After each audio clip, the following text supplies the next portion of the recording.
సంగారెడ్డి మాజీ ఎమ్మెల్యే జగ్గారెడ్డి సంచలన వ్యాఖ్యలు చేశారు. జీవితంలో తాను సంగారెడ్డి ఎమ్మెల్యేగా పోటీ చెయ్యను అంటూ కూడా కన్ఫర్మ్ చేశారు. తన కోసం రాహుల్ గాంధీ వచ్చి ప్రచారం చేసినా నన్ను ఓడించారంటూ కూడా భావోద్వేగానికి లోనయ్యారు జగ్గారెడ్డి.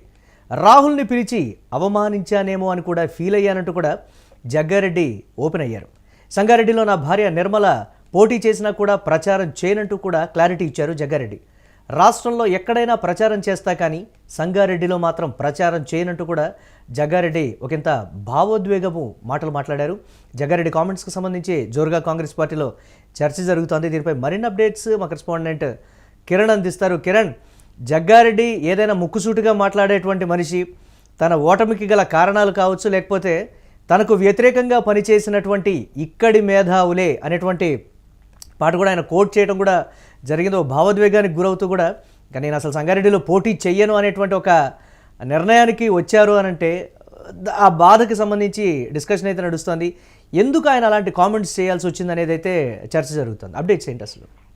మురళి, సంగారెడ్డి మాజీ ఎమ్మెల్యే జగ్గారెడ్డి సంచలన వ్యాఖ్యలు చేశారు. తాను జీవితంలో ఎన్నికల్లో పోటీ చేయను అంటూ ఆయన నేరుగా ప్రకటించడం జరిగింది. తన భార్య నిర్మల పోటీ చేసినా కూడా తాను సంగారెడ్డి నియోజకవర్గంలో ప్రచారం చేసే ప్రసక్తే లేదు.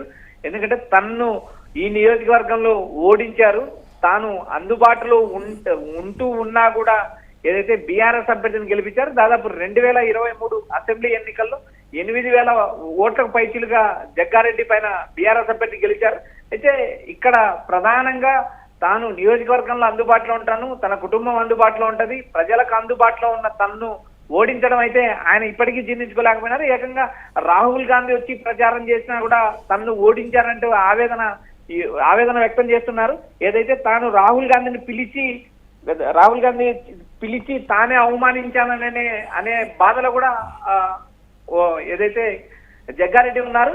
జగ్గారెడ్డి వ్యాఖ్యలు మనం క్లియర్ గా గమనించినప్పుడు సంగారెడ్డిలో నా భార్య నిర్మలా పోటీ చేసినా కూడా తాను ప్రచారం చేయను, రాష్ట్రంలో ఎక్కడైనా ప్రచారం చేస్తా కానీ తన నియోజకవర్గంలో మాత్రం ప్రచారం చేయనంటూ ఆయన తన ఆవేదన వ్యక్తం చేశారు. ఏదంటే ఆయన 2009లో కాంగ్రెస్ పార్టీ నుంచి గెలిచారు. 2014 రాష్ట్రం విడిపోయిన తర్వాత ఆయన ఓడిపోయారు. 2018 ఎన్నికల్లో ఆయన గెలవడం జరిగింది. 2023 ఎన్నికల్లో 8,000 ఓట్ల తేడాతో తాను అందుబాటులో ఉన్న తన ప్రాంత ప్రజలకు అన్ని తానే ముందుండి చేసినా కూడా తన్ను బీఆర్ఎస్ అభ్యర్థి చింతా ప్రభాకర్ చేతిలో ఓడించారు అనే ఆవేదన ఆయన ఇప్పటికీ వ్యక్తం చేస్తున్నారు.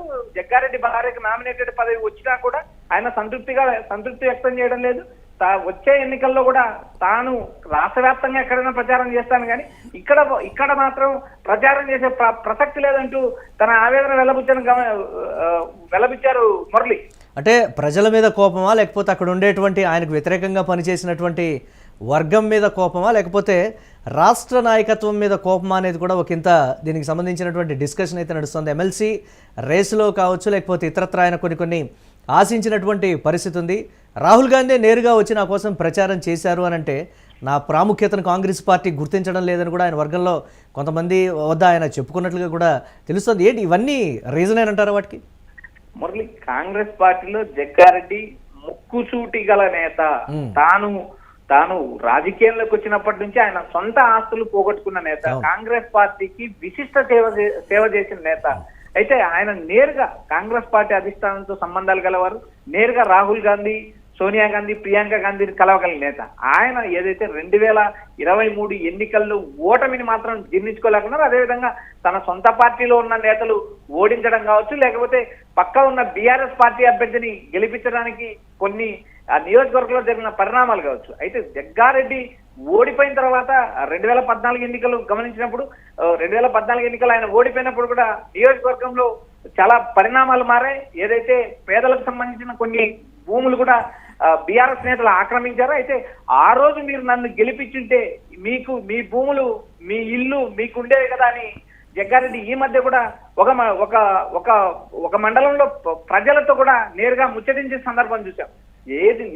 ఏదైతే నియోజకవర్గంలో మంచి చేసినా ప్రజలు తనని యాక్సెప్ట్ చేయలేదనే ఆవేదన ఒకవైపు, రెండో పక్క కాంగ్రెస్ పార్టీ అధిష్టానం తనను గుర్తించలేదనే ఆవేదన, తాను ఏదైతే సొంత ఆస్తులు పోగొట్టుకున్న నేతగా ఆయన మిగిలిపోయారు. సీఎం రేవంత్ రెడ్డి దగ్గర నుంచి పిసిసి అధ్యక్షుడి నుంచి కాంగ్రెస్ అధిష్టానం వరకు ఆయన ఆస్తులు పోగొట్టుకున్నారనే అంశం, కాంగ్రెస్ పార్టీకి సేవ చేసిన విధానాలు కూడా తెలిసి కూడా ఆయన్ను పక్కన పెట్టారనే ఆవేదన స్పష్టంగా కనిపిస్తుంది. మరోపక్క నియోజకవర్గ ప్రజల మీద కూడా ఆయన ఆవేదన, అసంతృప్తి స్పష్టంగా వెలిపిస్తున్నారు. ఎందుకంటే నియోజకవర్గంలో అందుబాటులో ఉన్న ప్రజలకు సౌకర్యాలు కానీ ప్రజా సంక్షేమ కార్యక్రమాలు చేయడంలో కానీ తన కుటుంబం ముందున్నా, తాను కానీ తన కుటుంబం కానీ ముందున్నా కూడా ప్రజలు తనను యాక్సెప్ట్ చేయలేదు. రాహుల్ గాంధీ లాంటి నేత నేరుగా తన నియోజకవర్గంలో ప్రచారం చేసిన ప్రజలు ఓడించారు.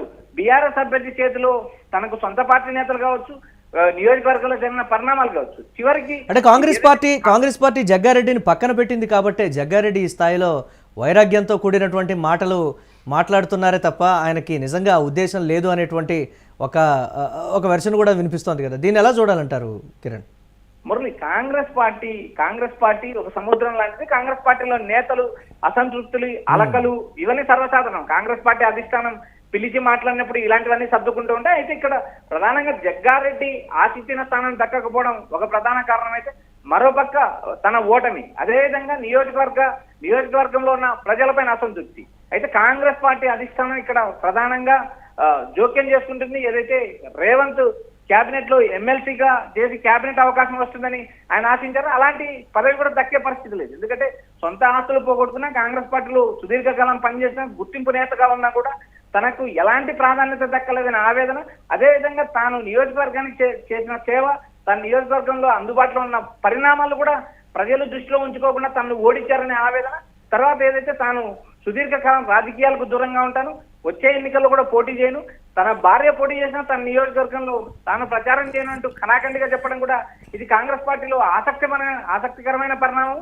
ఇది నేరుగా ఏదైతే కాంగ్రెస్ పార్టీ అధిష్టానం జోక్యం చేసుకుంటే తప్ప జగ్గారెడ్డి పోటీ చేసే పరిస్థితి కనబడటం లేదు. ఆయన నేరుగా కూడా వచ్చే ఎన్నికల్లో కూడా తాను పోటీ చేయనని ఇప్పటి నుంచే ప్రకటిస్తున్నారు. అదేవిధంగా తన భార్య పోటీ చేస్తుంది. నియోజకవర్గంలో ప్రజా సంక్షేమ కార్యక్రమాలు కావచ్చు, నియోజకవర్గంలో కాంగ్రెస్ పార్టీ క్షేత్రస్థాయి నుంచి బలోపేతం చేసే అంశాలపైన కూడా తాను నియోజకవర్గంలో వేలు పెట్టడం కానీ రాష్ట్ర వ్యాప్తంగా ఎక్కడైనా కాంగ్రెస్ పార్టీ అధిష్టానం ఆదేశిస్తే ప్రచారం చేస్తానంటే ఆయన క్లారిటీ ఇవ్వడం జరిగింది. Murali, right, thanks for updates Kiran. ఇక జగ్గారెడ్డి ఇచ్చినటువంటి ఈ సంచలన స్టేట్మెంట్ తోటి ఒక్కసారిగా చర్చనీయాంశమైనటువంటి పరిస్థితి ఉంది. ఒకంత కీలక నేతగా ఉన్నటువంటి పరిస్థితి అయితే ఉంది జగ్గారెడ్డి. కానీ ఎందుకు ఈ రకమైనటువంటి కామెంట్స్ చేశారనేది కూడా ఇప్పుడు జోరుగా డిస్కషన్ అయితే నడుస్తోంది.